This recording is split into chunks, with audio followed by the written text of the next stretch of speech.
अस्सलाम वालेकुम। नया दौर के साथ मैं हूं सबीउल हसन।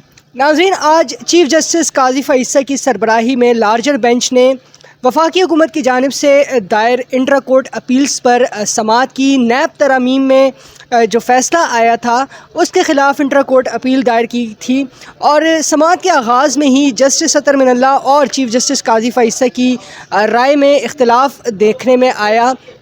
उसकी वजह यह है कि साबिक़ वज़ीर-ए-आज़म इमरान ख़ान ने ये दरख्वास्त कर रखी थी कि मुझे ख़ुद इस केस में पेश होने दिया जाए, क्योंकि वो दरख्वास्त गुज़ार थे। उन्होंने नैब तरामीम को चैलेंज कर रखा था। तो जस्टिस अतर मिनल्ला का कहना था कि वो दरख्वास्त गुज़ार हैं, उनको डिनाई नहीं किया जा सकता, उनको राइट ऑफ ऑडियंस देना चाहिए। जबकि चीफ़ जस्टिस काजी फ़ैसल का कहना था कि ये मामला जो है आइन और कानून का है और इसमें हमने ये देखना है कि अल्ट्रा वायरस हैं या इंट्रा वायरस हैं, जो तरामीम है वो आइन के। और फिर उसके बाद जब इख्तिलाफ डेडलॉक था तो चीफ़ जस्टिस काजी फ़ैसल ने 5 मिनट का वक्फ़ा किया और वक्फ़े के बाद आए और उसके बाद बेंच ने ये ऐलान किया कि ठीक है, इमरान ख़ान को वीडियो लिंक के ज़रिए पेश होने की इजाज़त दी जाती है। मेरे साथ मौजूद हैं सीनियर सहाफ़ी हसनात मलिक साहब। इनसे चल के पूछते हैं कि क्या वजह बनी। हसनात मलिक, बहुत शुक्रिया ज्वाइन करने के लिए। ये बताएं कि जब वक्फ़ा हुआ उससे पहले जो थे तो चीफ़ जस्टिस काजी फ़ैसल राज़ी नहीं थे और जैसे ही वक्फ़े के बाद आए तो फ़ौरन ही इजाज़त दे दी। क्या वजह बनी?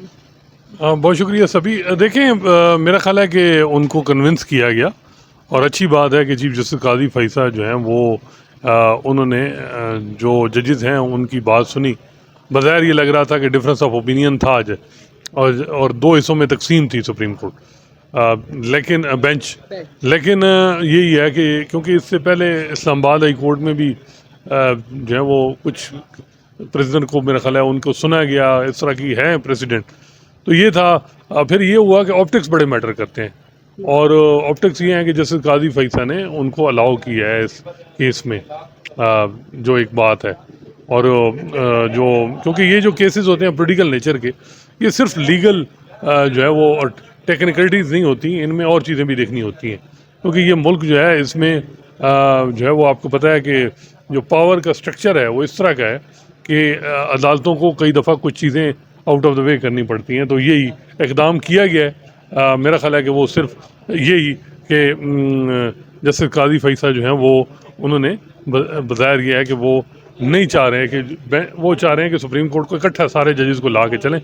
ये बज़ाहिर ये लग रहा था कि जस्टिस अतर मिनल्ला या कोई और 2 जजेस या एक जज वो डिसेंट आ जाता, या वो खुद मिनॉरिटी में हो जाते या मेजॉरिटी में, वाज़े था डिसेंट। तो वो उन्होंने बात उनकी सुनी। यानी कि जस्टिस अतर मिनल्ला ने कन्विंस किया, उनके जो रीज़न थी, आर्गूमेंट थे, वो उनके हो गया। और उनको ये भी पता है कि ये जो बेंच है ये नैब लॉ अमेंडमेंट को सपोर्ट करेगा। यानी ये जो पुराना नैब जिस तरीके से उसने पॉलिटिकल इंजीनियरिंग में इस्तेमाल किया और नैब जो पुराना 2022 से पहले था वो किसी सूरत में भी ये बेंच नहीं उसको इंडोर्स करेगा।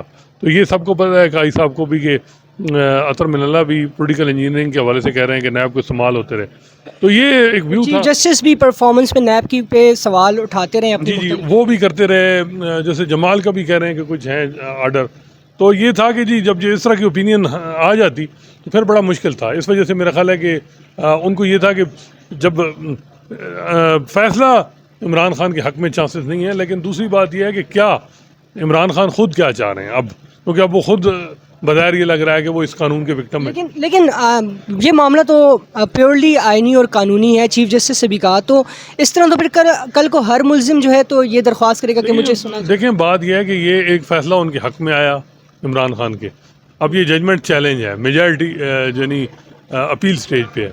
अब ये हो सकता था कि इमरान खान अगर वकील कर लेते, वो उन्होंने भी इसको कि जी मुझे ऑप्टिक्स उन्होंने ये कहा कि ताकि मैं जो है वो मेरी बात सुनी जाए अवाम तक। तो ये जो सबसे असल चीज़ है वो सिम्बॉलिकली कि पहली दफ़ा इमरान खान पब्लिक के सामने आएंगे जब से वो इम्प्रेजमेंट में है। जस्टिस काजी फ़ैसल से पहली दफ़ा उनका आमना सामना होगा, जो कि वीडियो लिंक के जरिए होगा, लेकिन पहली दफ़ा होगा। ये सिम्बॉलिकली चीज़ें बड़ी मैटर करती हैं।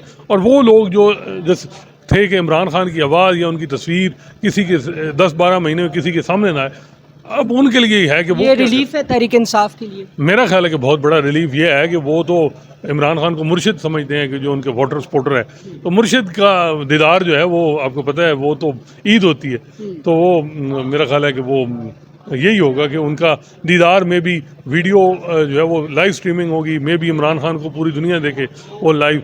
तो ये एक बड़ा किया। और काजी फैसल साहब ज़ाहिर बात है उन्हें पता है कि हिस्ट्री में ये चीज़ जारी रहेगी कि एक इम्प्रिजन कन्विक्टेड जो है बंदा उसको अलाउ किया गया। तो अब इसमें तकसीम है, दो आरा हैं कि नहीं करना चाहिए, क्या उनका ज़ाती केस है, ये तो पब्लिक इंटरेस्ट का केस है, ये 184(3) का, ये तो इमरान खान केस नहीं जीता, ये तो वो लोग जिनके लिए वो आया। तो लेकिन मसला ये था कि अब सूबे सपोर्ट कर रहे हैं, पंजाब सपोर्ट कर रहा है, सिंध सपोर्ट कर रहा है, बलूचिस्तान सपोर्ट कर रहा है, ICT सपोर्ट कर रहा है, अटॉर्नी जनरल सपोर्ट कर रहा है, सिर्फ KP गवर्नमेंट सपोर्ट कर रही है। तो बैलेंस भी रखना है कि दूसरी तरफ भी अब उन्होंने ख्वाजा हारिस को भी वकील किया है कि वो उनको रिप्रेजेंट भी करेंगे उनकी फ़ीस में भी, लेकिन इमरान खान की ऑडियंस अलहदा मिलेगी उनको, वो अब खुद देना चाह रहे हैं। असल चीज़ जो मेरे लिए है वो ये है कि क्या इमरान खान इन हालात में बदले हैं या नहीं, उनका ओपिनियन चेंज हुआ है, क्या अभी भी वो चोर डाकू वाला उनका वही नैरेटिव जो जनरल पाशा ने उनको घुट्टी में दिया वो है। इम्कान तो यही है कि वो सेम ओल्ड रेटरिक्स जो हैं तो वो अदालत से बात करते हुए रिपीट करेंगे। आप क्या समझते हैं कि वो वाकई में यही कुछ करेंगे या कुछ और नया ला रहे हैं सफ़ा? देखें, मुझे जो लग रहा है कि वो इमरान खान साहब जो हैं वो नेचर जो है वो नहीं चेंज होती, उन्होंने करना है, अपनी बातें करनी है, लेकिन उन्होंने कहा जाएगा कि टू द पॉइंट रहें। अब टू द पॉइंट रहें तो क्या इमरान खान टेक्निकलिटीज़ में इन चीज़ों में, क्योंकि यहाँ जो है मेंटेनेबिलिटी की बात हो रही है कि उनकी पटिशन मेंटेनेबल भी थी कि नहीं, हाई कोर्ट में क्यों नहीं दायर की, यहाँ क्यों की। फारूक एशनाइक ने मामला उठाया भी आज, और नहीं वो ये मामला अभी खुद भी उन्होंने कहा, ये तो खैर उनका।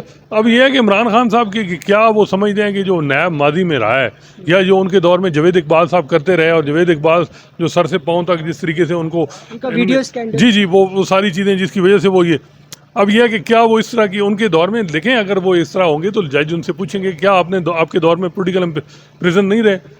ख्वाजा साद रफीक वाला जो फैसला है उसमें बड़ा वो लीथल है। ख़वातीन पहली दफ़ा ख़वातीन इस किस्म के केसेस में under trial president Maryam Nawaz, Faryal Talpur रही हैं। या तो आप कन्विक्ट कर देते, कन्विक्शन नहीं हुई आपकी, आपने कोई कि जी वो फलां कहता था शाहिद खाकान मैंने जेल में डाल दिया, तो अकाउंटेबिलिटी का तो आपने सारा ख़राब किया जिस तरह आपने। और फिर शहजाद अकबर साहब का रोल और जिस तरह जो है वो, और हम चीज़ें देखते हैं सारी चीज़ें, तो देखें ARU और ये बनना सारा कुछ, तो अपना जो एहतसाब वो बना था एक निज़ाम जो KP में, वो चल नहीं सका, एहतसाब कमीशन। जी देखें इमरान खान साहब देखते हैं कि वो इस मामले में क्या वो इसको अभी भी समझते हैं कि इस मुल्क का इशू करप्शन नंबर 1 है, जो यानी सियासतदानों का जो अपने मुखालफिन का जो उनके साथ मिल जाए, वो चाहे वो चौधरी परवेज़ जो पंजाब का बड़ा डाकू वो ठीक है, या वो समझते हैं कि नहीं हमारे इशू और है, हमारे यहाँ सिविलियन सुप्रीमेसी, पार्लियामेंट की सुप्रीमेसी, ये इशूज़ हैं, लोग जो रिप्रेजेंटेटिव्स हैं उनको मौका। देखें ये जो अमेंडमेंट है याद रखें ये उस वक्त की थी, ये जब उस वक्त फॉर्म 45-47 नहीं था, उस वक्त उनके पास था मैंडेट जो भी था।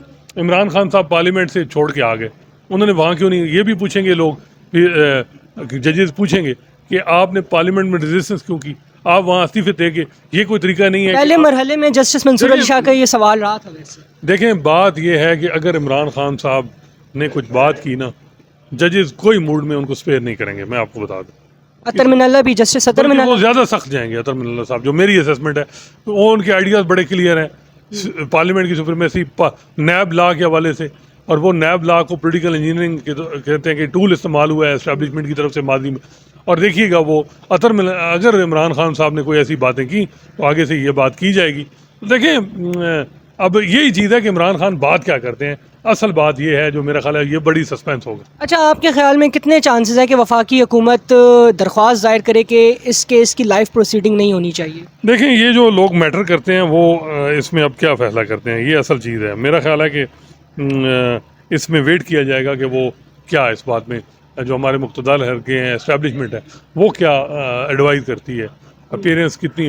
लेकिन बज़ाहिर ये लग रहा है कि अदालतें अपनी स्पेस वापस ले रही हैं, वहाँ दबाव है बड़ा। कश्मीर के हालात, पंजाब की यूथ देखें, KP की यूथ देखें, अदालतों में 6 जजेस के लेटर, आज जस्टिस बाबर सत्तार ने एक नया लेटर लिख दिया कि उनको एक नया मैसेज सिक्योरिटी इस्टेब्लिशमेंट की तरफ। तो ये वो चीज़ें हैं जिसकी वजह से मेरा ख्याल है कि चीज़ें हाथ से निकल रही हैं, और अदलिया के लिए और जस्टिस काजी फैसा जो मौजूदा इस्टेब्लिशमेंट को कभी भी उन्होंने मुश्किलात में नहीं डाला, लेकिन उनके लिए भी अब मुश्किलात बढ़ रही हैं कि जिस तरह चीज़ें सामने आ रही हैं। बहुत शुक्रिया साद मलिक साहब। तो नाजरीन, जुमेरात के रोज़ इस केस की दोबारा समाअत होगी। अब देखना यह है कि इमरान ख़ान लंदन प्लान का जिक्र करते हैं या नहीं जब वो पेश होंगे वीडियो लिंक के थ्रू, और जुडिशरी का जो किरदार रहा है हालिया दिनों में उस पर बात करते हैं कि नहीं। सुप्रीम कोर्ट की जानिब से अपने सुप्रीम कोर्ट के एहलकारों को भी ये हिदायत जारी कर दी गई हैं कि वो अडियाला जेल में जो इंतज़ामात हैं वीडियो लिंक के हवाले से उनको देखें और यकीनी बनाएं कि परसों किसी भी किस्म की जुमेरात के रोज़ किसी भी किस्म की इंटरप्शन ना हो जब वो अदालत से मुखातिब हो। तो फ़िल वक्त के लिए इतना ही। अल्लाह हाफ़िज़।